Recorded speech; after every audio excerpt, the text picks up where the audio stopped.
Se reabre esta audiencia pública sobre el Fondo de Eventuales Reparaciones y Costas en el caso Nissen-Pesolani versus Paraguay.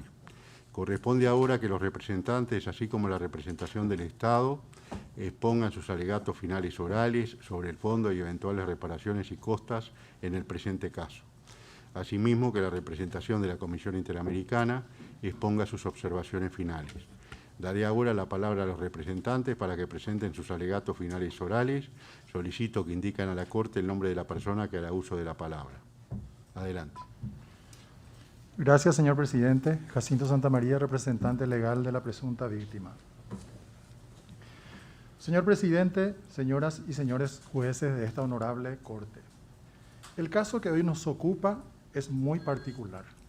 Se trata de una de las persecuciones más injustas, inmisericordias y vergonzosas que hayan desatado los responsables del Estado paraguayo contra uno de sus propios agentes, por el único pecado de haber hecho su trabajo, cumpliendo el deber que asumió ante su patria y honrando el juramento que prestó ante su bandera.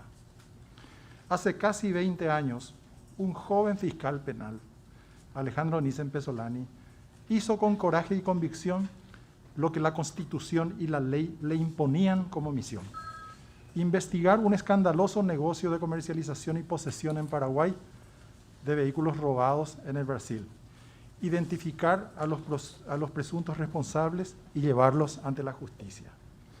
Y el fiscal Nissen cumplió con decisión su deber. No se detuvo ni se dejó vencer por el temor, ni siquiera al comprobar que los automóviles robados que estaba investigando se encontraban en poder nada menos que del presidente de la República, de la primera dama de la Nación, del presidente de la Cámara de Diputados y presidente del Jurado de Enjuiciamiento de Magistrados, entre otros influyentes detentadores del poder político de entonces. El fiscal Nissen actuó impulsado por la convicción de que todos teníamos que estar sometidos al imperio de la ley y al alcance de la justicia, y con más razón los que fungían de autoridades nacionales. Su carrera gozaba de un altísimo grado de reconocimiento social y la prensa destacaba su coraje y su lucha decidida contra la corrupción. Fue distinguido como joven sobresaliente en uno de los más afamados certámenes de premiación de líderes del país, y nada podía hacer presagiar el fin de su todavía corta pero prometedora trayectoria en el Ministerio Público. Lo que nunca imaginó el fiscal Nissen fue que más adelante, haciendo ostentación de una grosera impunidad, sus propios investigados se convertirían en sus implacables verdugos. Y sin disimulo, ante una ciudadanía estupefacta, atropellarían leyes, procedimientos, derechos y garantías constitucionales para destituirlo y abortar sus investigaciones, acabando al mismo tiempo con su carrera, con su proyecto de vida y con la tranquilidad y el bienestar de su familia. El fiscal Nissen no fue destituido por incapaz, por indolente o por corrupto. Fue removido de su cargo y perseguido por cumplir su deber. Y no se detuvo ante la enorme desproporción de fuerzas que existía entre él y sus poderosos investigados.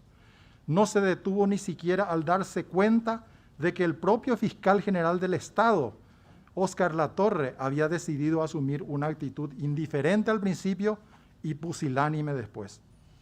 El fiscal Nissen decidió seguir adelante, a pesar de que fue suficiente y oportunamente advertido por uno de sus investigados, el poderoso presidente de la Cámara de Diputados y presidente del Jurado de Enjuiciamiento, Óscar González Daer, de que esa causa de los automóviles robados en poder de altas autoridades era de altísimo interés político. En efecto, consta documental y testimonialmente en este expediente que antes de que existiera en el Jurado de Enjuiciamiento de Magistrados denuncia alguna, y menos aún un proceso de juzgamiento contra el fiscal Nissen, el presidente del jurado, Óscar González Daer, ya le había requerido por escrito que le enviara la carpeta de investigación en ese caso, y uno se pregunta, ¿con qué objeto? ¿En base a qué norma legal? ¿En ejercicio de qué competencia? El fiscal Nissen obviamente se negó a cumplir el improcedente pedido, recibiendo por ello otra intimidante nota en la que el mismo señor González Daer le exigía nuevamente la entrega del expediente de investigación bajo apercibimiento de que no hacerlo sería considerado como un desacato a la autoridad del jurado. El fiscal Nissen cruzó el Rubicón cuando nuevamente se negó a obedecer. Él pudo haber enviado dócilmente ese expediente y asumir la actitud pusilánime de ponerse a disposición y esperar instrucciones de su poderoso requirente, como muchos débiles de carácter lo hicieron durante años. El fiscal Nissen pudo haberse detenido en su incansable afán investigativo para no molestar a los poderosos implicados en los hechos por él investigados y esperar a cambio alguna recompensa política que le catapultara en su carrera. Pudo haber acatado el mensaje que claramente le hizo llegar el señor González Daer y evitado para sí mismo y para su familia todo este calvario que ya lleva más de 19 años. Pudo haber asumido la misma actitud rastrera que muchos asumieron y siguen asumiendo al acatar órdenes políticas arbitrarias e ilegales para no enfrentar a los poderosos. Pero no lo hizo, porque actuar de esa manera implicaría traicionar los principios que sostuvo toda su vida y porque incurrir en el comportamiento innoble en el que otros sí incurrieron lo llevaría también a él a la situación que José Ingenieros definió como la peor de las cobardías: callar la verdad para recoger las ventajas que ofrece la complicidad con la mentira. Cuando llegó el momento de pagar el precio de su valiente decisión, se dispuso a enfrentar a sus verdugos con la frente en alto y soportar de pie y con su dignidad intacta la imposición de la más injusta y preanunciada de las condenas.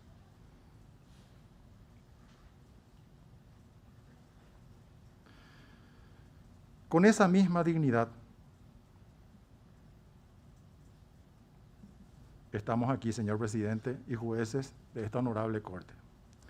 19 años después, buscando justicia. Una justicia que se nos ha negado en nuestro propio país.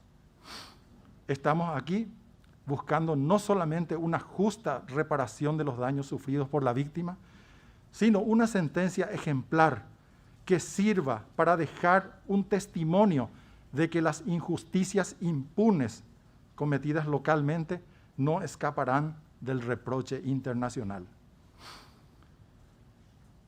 Estamos aquí no solo para dejar en evidencia la bárbara actitud asumida 19 años atrás por autoridades de un Estado cautivo en poder de mafias empotradas en los tres poderes del Estado, sino también para refutar los insólitos argumentos de quienes hoy, 2 décadas después, siguen justificando, defendiendo y pretendiendo validar internacionalmente esos atropellos tan vergonzosos cometidos en nuestro país en una época que los paraguayos de bien queremos olvidar.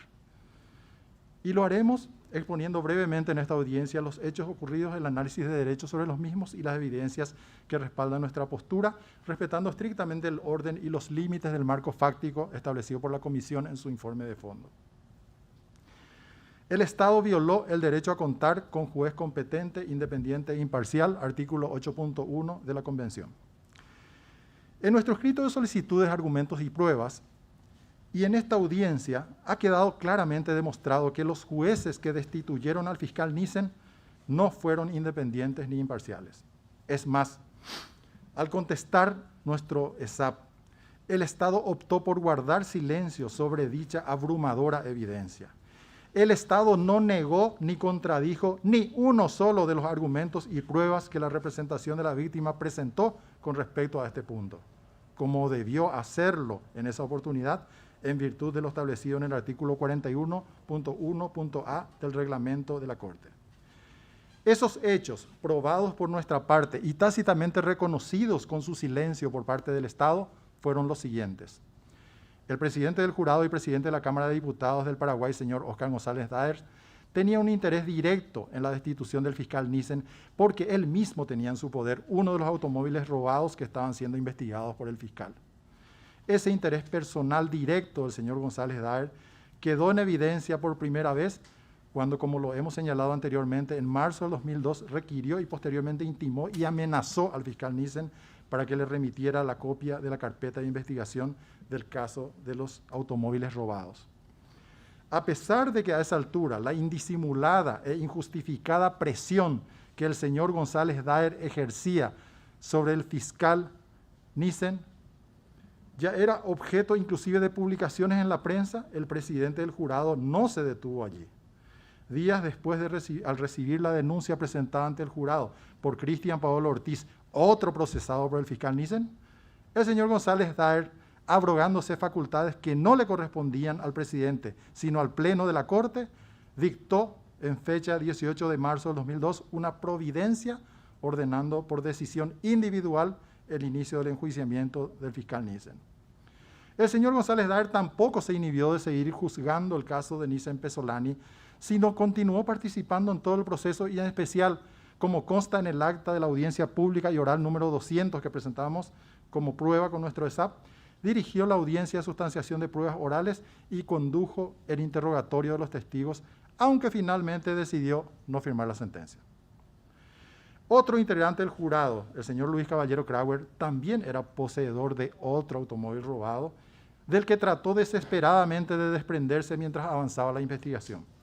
Como consta en los elementos de prueba aportados por esta representación, y en especial en la declaración por affidavit del señor Augusto Barreto y el testimonio de ayer del señor Luis Vareiro, después de la destitución del fiscal Nissen, el señor Caballero Krauer se vio obligado a renunciar al jurado en medio de un gran escándalo al aparecer en televisión tratando de vender el automóvil robado a una periodista que simulaba ser compradora.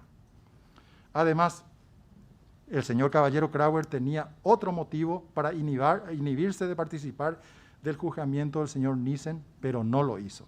Era representante del presidente de la República, otro tenedor de automóvil robado. Otro hecho que contribuyó aún más a minar la credibilidad del jurado fue el escándalo mediático que se registró en Paraguay como consecuencia de la masiva difusión de una grabación obtenida por periodistas en la que se escuchaba al propio jefe de gabinete de la Presidencia de la República, señor Jaime Bestar, conversando con el presidente del jurado de enjuiciamiento, diputado González Daer, y el empresario Reinaldo Domínguez Dip, acordando la gestión política de los votos faltantes para lograr la destitución del fiscal Nissen. Conversación que, como indicó ayer el testigo Luis Vareiro, no fue negada por los supuestos participantes. Con respecto a la violación del derecho de defensa y el principio de congruencia y del plazo razonable, artículos 8.2c y f de la Convención, como puede apreciarse en la sentencia de destitución del señor Nissen del 7 de abril de 2003, el jurado de enjuiciamiento de magistrados modificó la base fáctica de la acusación inobservando el principio de congruencia, posibilitando que el fiscal fuera destituido por algunos hechos por los que no había sido acusado y que ni siquiera sabía que serían considerados en la sentencia, por lo que no pudo defenderse con respecto a los mismos. En cuanto a las disposiciones de derecho interno que fueron violadas con relación a este punto, señalamos las siguientes. El artículo 256 de la Constitución, que dice toda sentencia judicial debe estar fundada en esta Constitución y en la ley. El Código Procesal Civil aplicable en este caso dispone claramente lo siguiente. Son deberes de los jueces fundar las resoluciones definitivas e interlocutorias en la Constitución y en la ley. Y al principio de congruencia, bajo pena de nulidad. Resolver siempre según la ley, pronunciarse necesaria y únicamente sobre lo que sea objeto de petición. La infracción de estos deberes causa la nulidad de las resoluciones y actuaciones. En cuanto a la jurisprudencia sobre este mismo tema emanada de la Corte Suprema de Justicia del Paraguay, destacamos por su contundencia algunos párrafos del acuerdo y sentencia número 217 del año 2019, que dice: debemos recordar que nuestra Constitución Nacional dispone en su artículo 256 que toda sentencia judicial debe estar fundada en la Constitución y en la ley. De igual modo, el Código Procesal Civil exige que todas las resoluciones definitivas e interlocutorias estén fundadas conforme con el principio de congruencia bajo pena de nulidad. Así, el artículo 15, inciso B, concordantemente el artículo 159 del Código Procesal Civil, consagran la necesidad de fundamentación de las resoluciones definitivas. Con respecto al principio de congruencia, La violación del principio de congruencia responde a contradicciones entre las consideraciones y la resolución final, o bien entre las pretensiones de las partes y el decisorio del juez, el cual podrá incurrir en defectos de extra petita, ultra petita o citra petita, según se extralimite del marco litigioso, conceda más allá de lo peticionado o menos de lo pretendido, respectivamente. Vale decir, hace relación con la cuestión concreta que las partes plantearon ante el órgano juzgador y que dio lugar a la resolución que se examina. Sigo leyendo la jurisprudencia de la Corte. En este contexto, el vicio de extra petita tiene lugar cuando el órgano juzgador se pronuncia sobre materia extraña, concediendo o denegando en su sentencia una cuestión no expresamente propuesta ni peticionada por las partes. Al identificar el vicio de extra petición, se declara la nulidad. Eso es lo que dice la Corte Suprema en su jurisprudencia. En cuanto al plazo razonable, cabe preguntarse, ¿es razonable que la duración del juzgamiento del fiscal Nissen haya excedido en más del 100% el plazo máximo claramente establecido en la ley, cuando el Código Procesal Civil dice que es obligación del juez dictar una sentencia dentro del plazo fijado legalmente?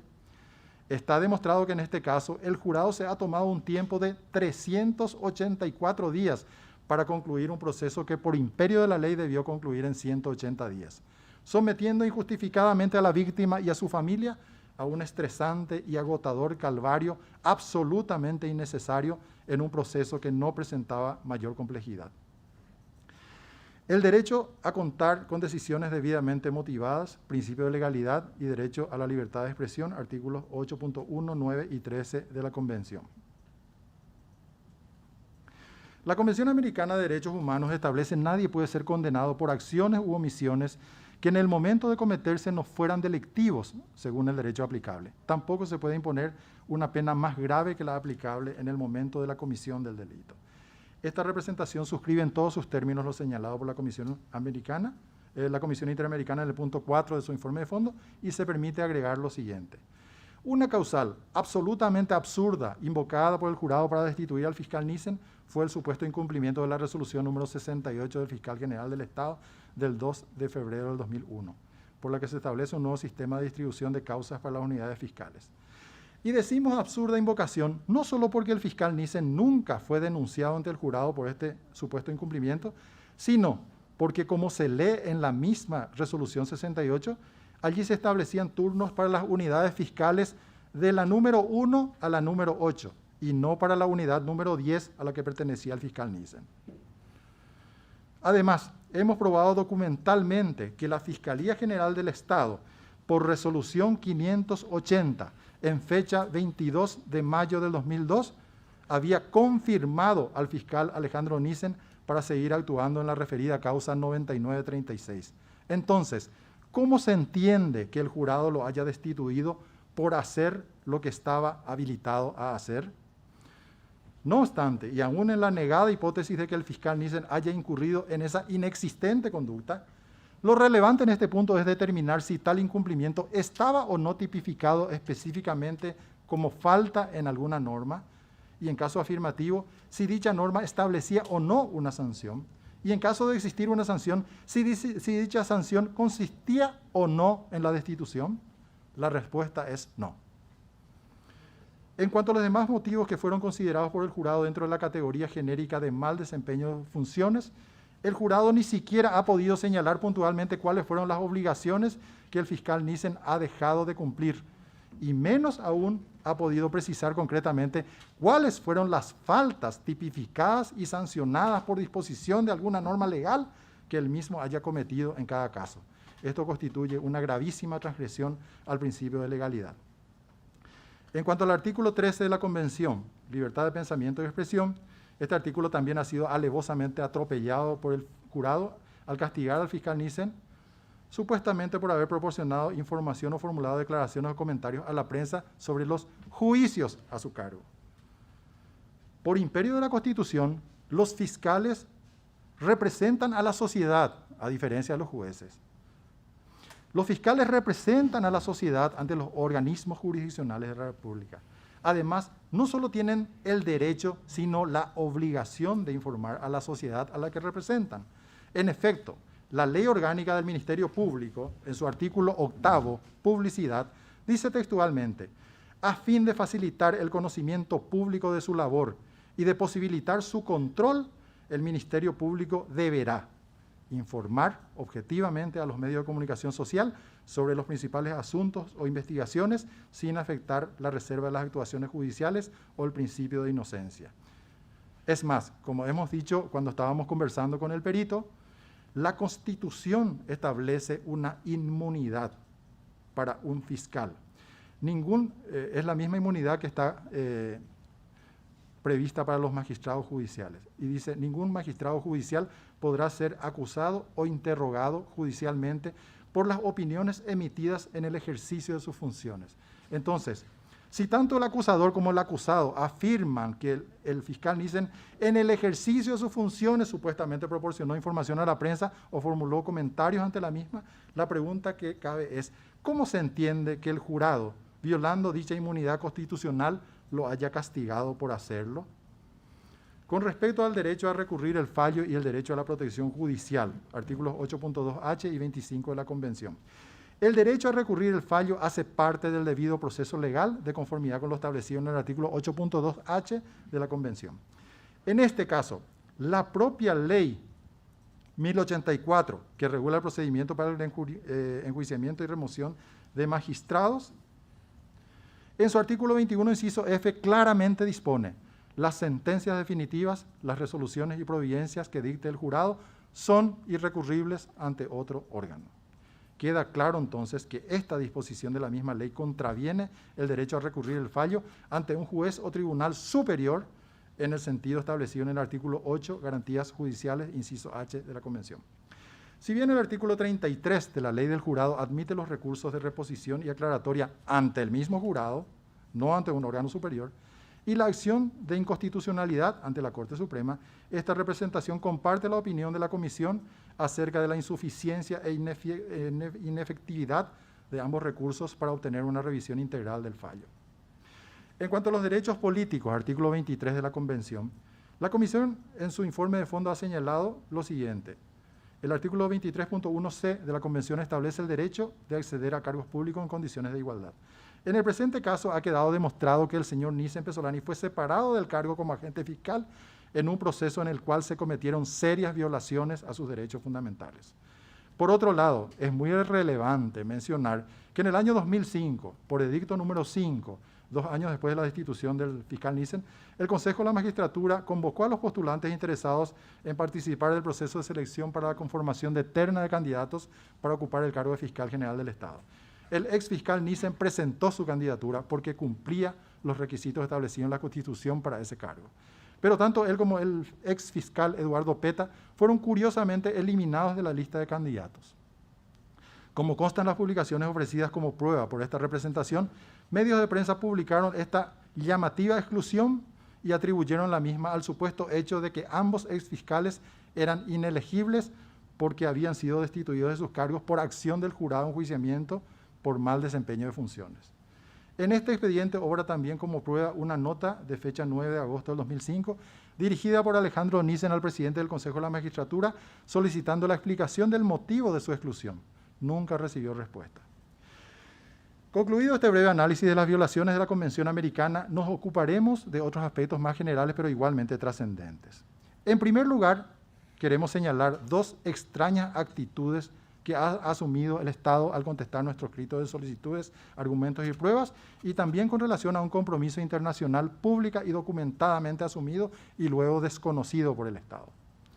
En primer lugar, es altamente llamativo que el Estado en su contestación del ESAP no haya ni siquiera mencionado, y menos aún negado o controvertido, ni uno solo de los argumentos y pruebas presentados por esta representación, como debió hacerlo, conforme lo establecido en el artículo 41.1.a del reglamento de la Corte. Cualquiera haya sido la causa por la que no lo hizo, entendemos que el Estado ha reconocido con su silencio la existencia de esos hechos y la validez de dichos argumentos mencionados por la presunta víctima. Por lo cual, esta representación solicita respetuosamente a esta honorable Corte que los tenga por aceptados en virtud de lo que establece puntualmente el artículo 41.3 del reglamento. En cuanto al segundo tema, esta representación considera importante enfatizar que entre las pruebas que ofrecimos junto con el ESAP, se incluye el acta de la reunión de trabajo convocada por la Convención Interamericana de Derechos Humanos realizada en Asunción en fecha 5 de agosto del 2011.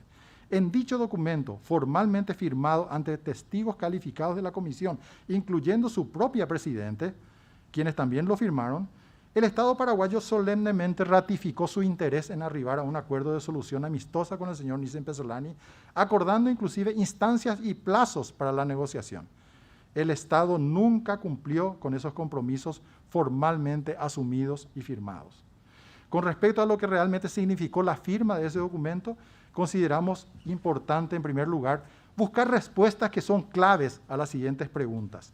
El hecho de que el Estado le haya ratificado por escrito a la presunta víctima su interés en arribar a un acuerdo amistoso, ¿indica tácitamente el reconocimiento de la responsabilidad del Estado o no? ¿Sería lógico y coherente pensar que el Estado ha ratificado por escrito su interés en llegar a una solución amistosa con una persona a la que consideraba culpable y merecedora de la destitución deshonrosa que se le había impuesto? Dejamos respetuosamente las respuestas a cargo del ilustrado criterio y la decisión de esta honorable Corte. Señor Presidente, señoras y señores jueces de esta honorable Corte, por todo lo expuesto y documentado a lo largo de este proceso y más específicamente en esta audiencia, esta representación considera que se ha probado suficientemente que el Estado es responsable por la violación de los derechos a las garantías judiciales mencionadas en el informe de fondo de la Comisión en perjuicio de Alejandro Nissen Pesolani. Consecuentemente, corresponde referirnos a los daños que esta situación ha causado a la presunta víctima. En primer lugar, el fiscal Nissen fue arbitrariamente despojado de la oportunidad de llegar al final de su reconocida y prometedora carrera en el Ministerio Público y cumplir su sueño de ser fiscal general del Estado. Consecuentemente, lo ocurrido implicó la destrucción de su proyecto de vida y de carrera, y fue particularmente perjudicial porque su arbitrario despido se produjo en la fase inicial de su trayectoria en el Ministerio. Al respecto, solicitamos respetuosamente a la honorable Corte que considere que el daño producido por el jurado de enjuiciamiento al señor Nissen al abortar arbitrariamente su carrera en su fase inicial fue mucho más grave que el que se causó, por ejemplo, en un caso anterior al señor Ríos Ábalos, en el que el afectado fue destituido, pero tras haber llegado a la cúspide de su carrera en su máximo nivel como presidente de la Corte Suprema de Justicia. En segundo lugar, como lo han señalado en sus testimonios la señora Ostertag de Nissen y el señor Latasa, la destitución deshonrosa dejó a la víctima en una difícil y desventajosa posición para reinsertarse laboralmente en la profesión, que llevó al señor Nissen y a su familia a una gravísima situación de deterioro financiero y patrimonial y a una injusta situación de angustia, privaciones y sufrimientos con secuelas que se mantienen hasta hoy. En tercer lugar, el hecho de haber sido objeto de una destitución deshonrosa por mal desempeño, comunicada a instancias claves que participan en la selección en los concursos públicos, ha ubicado al señor Nissen en una inmerecida situación de inelegibilidad que fue utilizada como pretexto para no incluirlo siquiera en ternas de candidatos para competir con posibilidades reales, por ejemplo, por el cargo de fiscal general del Estado. Habiéndose demostrado la existencia de los serios daños que la violación de sus derechos fundamentales ha causado a la víctima, corresponde en consecuencia a la aplicación de las medidas de reparación previstas para estos casos en el artículo 63.1 de la Convención. Con base a todo lo expuesto, para concluir, pedimos a la Honorable Corte Interamericana que declare que el Estado paraguayo es responsable por la violación de los derechos del señor Nissen individualizados en el informe de fondo de la Comisión, que condene al Estado paraguayo a realizar las siguientes acciones de reparación: adoptar las medidas para que se excluya de todos los registros de antecedentes del señor Alejandro Nissen en el Paraguay la información de haber sido destituido por mal desempeño de sus funciones. Implementar las recomendaciones de carácter institucional incluidas por la Comisión en su informe de fondo para evitar la repetición de hechos similares y pagar al señor Alejandro Nissen Pesolani la suma que esta honorable Corte considere justa en carácter de reparación económica, incluyendo haberes caídos desde el año 2003 hasta la fecha, indemnización laboral, indemnización por daño, intereses y costas, tomando como referencia el detalle oportunamente adjuntado al ESAP como anexo A, que ha sido preparado en aplicación estricta de normas legales vigentes en el Paraguay, cuyos fundamentos de cálculo serán objeto de una puntual y minuciosa explicación en nuestros alegatos finales escritos. Para concluir, solicitamos respetuosamente a esta honorable Corte que con la emisión de una condena ejemplar, en este caso, emita un claro mensaje que nos devuelva la esperanza y renueve nuestra fe en la justicia. Muchas gracias. Muchas gracias, señores representantes. Daré ahora la palabra a la representación del Estado. Muchas gracias. Buenos días a todas y a todos. En este acto se procederá a la notificación de la sentencia del caso Nissen Pesolani versus Paraguay, de conformidad con lo establecido en los artículos 69 de la Convención Americana sobre Derechos Humanos y el artículo 67 del Reglamento del Tribunal. Paso la palabra al secretario de la Corte, Pablo Saavedra Alessandri, para que haga las precisiones correspondientes. Muchas gracias, señor presidente. El día 25 de enero se envió una comunicación a las partes y a la Comisión Interamericana de Derechos Humanos informándoles que el día de hoy se procedería a la notificación de la sentencia y se les solicitó que acreditaran las personas que estarían presentes en este acto. La sentencia se está enviando por medios electrónicos a las partes y a la Comisión Interamericana. Una vez terminado el acto de notificación, la sentencia y el resumen oficial de la misma se publicarán en el sitio web del tribunal y se dará a conocer por sus redes sociales.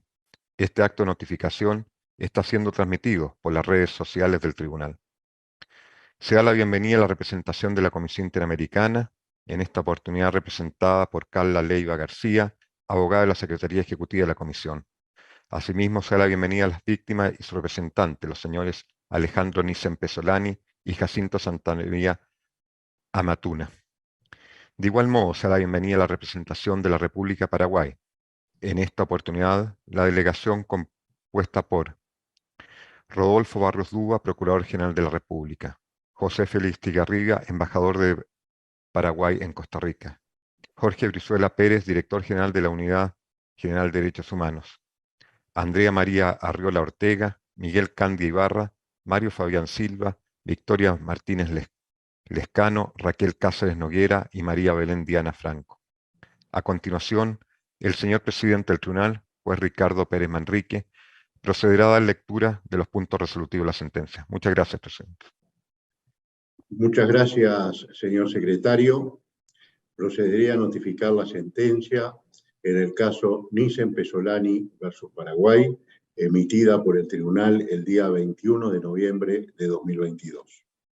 La Corte Interamericana de Derechos Humanos, en su sentencia, declaró la responsabilidad internacional de Paraguay por la violación de distintos derechos en perjuicio del señor Alejandro Nissen Pesolani. La Corte Interamericana declaró por unanimidad que, uno, el Estado es responsable por la violación a la garantía del juez imparcial, consagrada en el artículo 8.1 de la Convención Americana sobre Derechos Humanos, en relación con el artículo 1.1 del mismo instrumento, en perjuicio de Alejandro Nissen Pesolani, en los términos de los párrafos 64 a 76 de la sentencia. 2. El Estado es responsable por la violación a la protección judicial consagrada en el artículo 25.1 de la Convención Americana sobre Derechos Humanos, en relación con el artículo 1.1 del mismo instrumento, en perjuicio de Alejandro Nissen Pesolani, en los términos de los párrafos 85 a 91 de la sentencia. 3. El Estado es responsable por la violación al derecho a permanecer en el cargo en condiciones de igualdad, consagrado en el artículo 23.1c de la Convención Americana sobre Derechos Humanos, en relación con el artículo 1.1 del mismo instrumento, en perjuicio de Alejandro Nissen Pesolani, en los términos de los párrafos 95 a 97 de la sentencia. Por mayoría de 5 votos a favor y 2 en contra, que 4. El Estado es responsable por la violación al derecho a la estabilidad laboral consagrada en el artículo 26 de la Convención Americana sobre Derechos Humanos, en relación con el artículo 1.1 del mismo instrumento, en perjuicio de Alejandro Nissen Pesolani, en los términos de los párrafos 100 a 104 de la sentencia. El juez Antonio Sierra Porto y la jueza Patricia Pérez Goldberg no comparten la declaración de esta violación, lo cual queda manifestado en sus votos.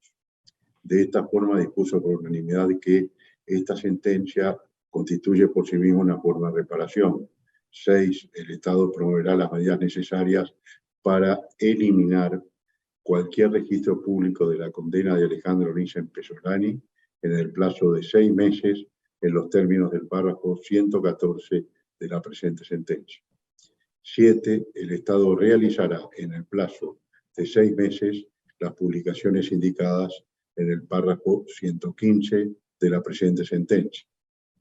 8. El Estado pagará las cantidades fijadas en los párrafos 113, 127, 129 y 135 de la presente sentencia por concepto de indemnización como medida de restitución y de indemnizaciones por daño material e inmaterial, así como el reintegro de costas y gastos en los términos de los párrafos 141 a 146 de esta sentencia. 9. El Estado reintegrará al Fondo de Asistencia Legal de Víctimas de la Corte Interamericana de Derechos Humanos la cantidad erogada durante la tramitación del presente caso en los términos del párrafo 140 de esta sentencia. 10. El Estado, dentro del plazo de un año contado a partir de la notificación de esta sentencia, rendirá al tribunal un informe sobre las medidas adoptadas para cumplir con la misma, sin perjuicio de lo establecido en los párrafos 114, 115 y 140 de la presente. 11. La Corte supervisará el cumplimiento íntegro de esta sentencia en ejercicio de sus atribuciones y en cumplimiento de sus deberes conforme a la Convención Americana sobre Derechos Humanos y dará por concluido el presente caso una vez que el Estado haya dado cabal cumplimiento a lo dispuesto en la ley. El juez Humberto Sierra Porto dio a conocer su voto parcialmente disidente, así como la jueza Patricia Pérez Goldberg dio a conocer su voto concurrente y parcialmente disidente. Paso la palabra al señor secretario del tribunal. Muchas gracias, señor presidente. Certifico que se ha notificado la sentencia en el caso Nissen Pesolani contra Paraguay. Gracias, presidente.